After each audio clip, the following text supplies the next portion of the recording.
sorriso do feliz, faz a gente trabalhar.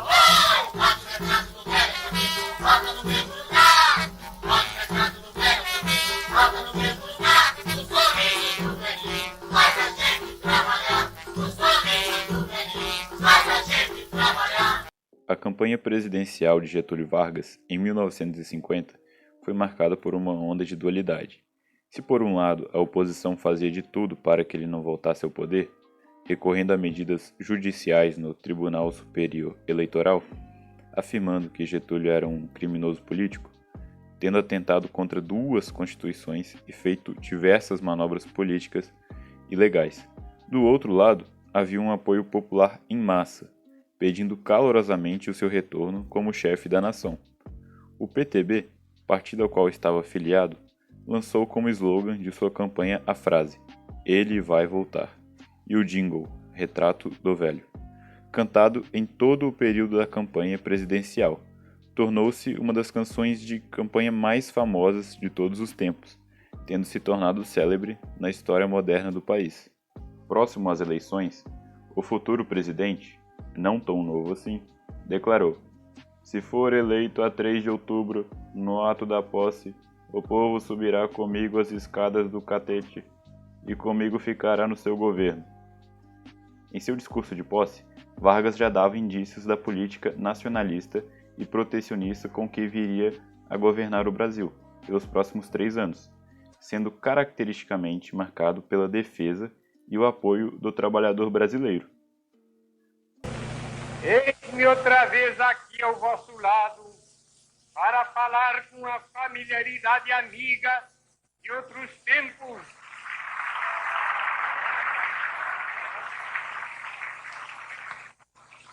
E para dizer que voltei, a fim de defender os interesses mais legítimos do povo e promover as medidas indispensáveis ao bem-estar dos trabalhadores.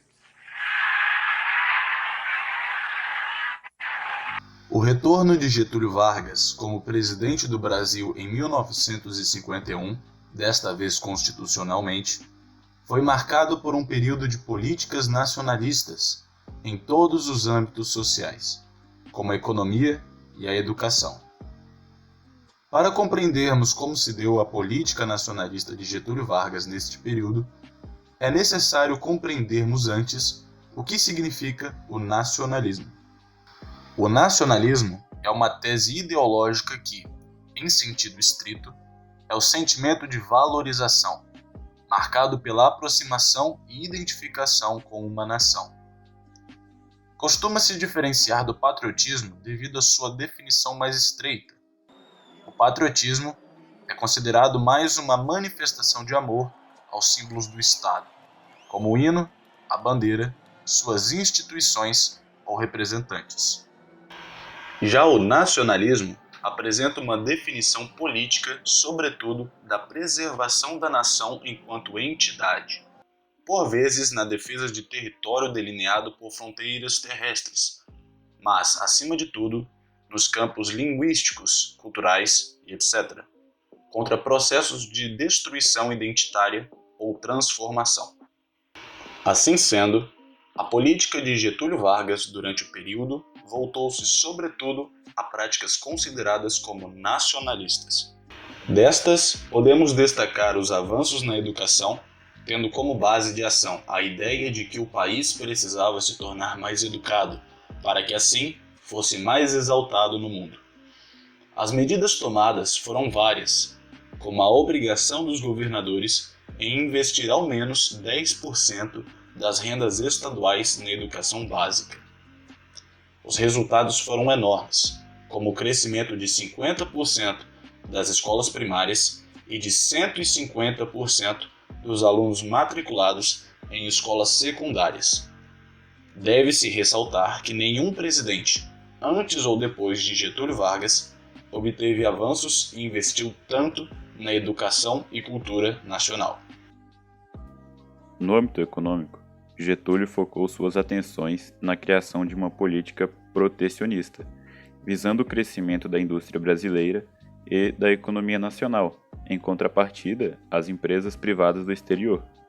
Foi pensando nisso que criou a Petrobras, empresa estatal que surgiu como monopólio da exploração do petróleo no território brasileiro. De 1954 a 1997, a empresa liderou o ranking de maiores comerciantes de derivados do Brasil.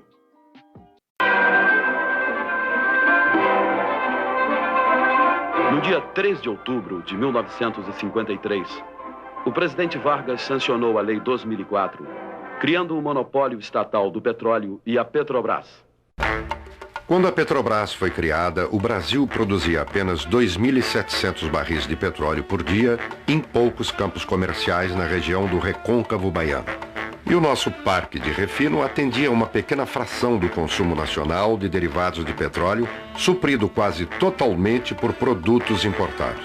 O presidente Getúlio Vargas assina importante mensagem ao Congresso Nacional relativa à industrialização do petróleo brasileiro com capitais do país. Este ato marca o início de uma nova fase da emancipação da economia do Brasil. Mais do que criar uma empresa, o gesto do presidente Getúlio Vargas sancionou um sonho. Sonho de soberania que levou milhares de pessoas ao longo de décadas a dedicar o melhor de suas vidas à comprovação de uma tese. O Brasil reunia todas as condições necessárias para dominar, com seus próprios meios, todo o ciclo de produção do bem mais precioso do século XX. Sonho que culminou numa das maiores campanhas de nossa história, resumida por uma palavra de ordem que dominou a cena política no final dos anos 40 e início dos anos 50. O petróleo é nosso. Devido às suas medidas protecionistas e nacionalistas, o presidente angariou adversários políticos, como os políticos liberais, que defendiam a abertura dos mercados brasileiros ao capital externo e privado. Em decorrência da crise política que se instaurou nos anos de seu governo, Getúlio Vargas foi duramente pressionado por diversos membros do Exército e da política geral do país, os quais exigiram sua renúncia à presidência. Seu governo e sua vida tiveram fim quando o próprio Getúlio atirou contra seu coração em 24 de agosto de 1954, em resposta às manobras políticas por parte da oposição e a recusa em desapontar o apoio popular que o próprio presidente tinha. Suas últimas palavras denotam os sentimentos que o mesmo tinha nos momentos finais de sua vida, como podemos observar no discurso que se segue, da Carta de Suicídio de Getúlio Vargas.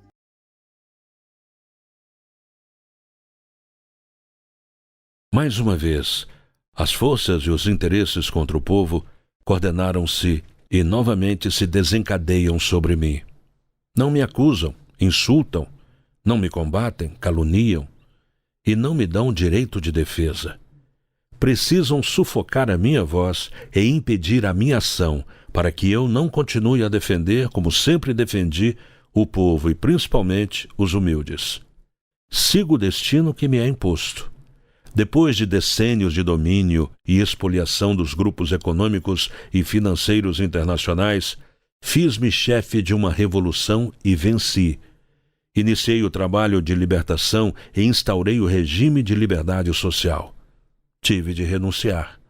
Voltei ao governo nos braços do povo. A campanha subterrânea dos grupos internacionais aliou-se à dos grupos nacionais revoltados contra o regime de garantia do trabalho. A lei de lucros extraordinários foi detida no Congresso. Contra a justiça da revisão do salário mínimo se desencadearam os ódios. Quis criar liberdade nacional na potencialização das nossas riquezas através da Petrobras. E mal começa a funcionar, a onda de agitação se avoluma. A Eletrobras foi obstaculada até o desespero. Não querem que o trabalhador seja livre. Não querem que o povo seja independente. Assumiu o governo dentro da espiral inflacionária que destruía os valores do trabalho. Os lucros das empresas estrangeiras alcançavam até 500% ao ano. Nas declarações de valores do que importávamos, existiam fraudes constatadas de mais de 100 milhões de dólares por ano. Veio a crise do café. Valorizou-se o nosso principal produto. Tentamos defender seu preço e a resposta foi uma violenta pressão sobre a nossa economia, a ponto de sermos obrigados a ceder. Tenho lutado mês a mês, dia a dia, hora a hora, resistindo a uma pressão constante, incessante, tudo suportando em silêncio, tudo esquecendo, renunciando a mim mesmo para defender o povo, que agora se queda desamparado. Nada mais vos posso dar, a não ser meu sangue. Se as aves de rapina querem o sangue de alguém, querem continuar sugando o povo brasileiro, eu ofereço em holocausto a minha vida. Escolho este meio de estar sempre convosco. Quando vos humilharem, sentireis minha alma sofrendo ao vosso lado. Quando a fome bater à vossa porta, sentireis em vosso peito a energia para a luta por vós e por vossos filhos. Quando vos vilipendiarem, sentireis no pensamento a força para a reação. Meu sacrifício vos manterá unidos e meu nome será a vossa bandeira de luta. Cada gota de meu sangue será uma chama imortal na vossa consciência e manterá a vibração sagrada para a resistência. Ao ódio, respondo com o perdão. E aos que pensam que me derrotaram, respondo com a minha vitória.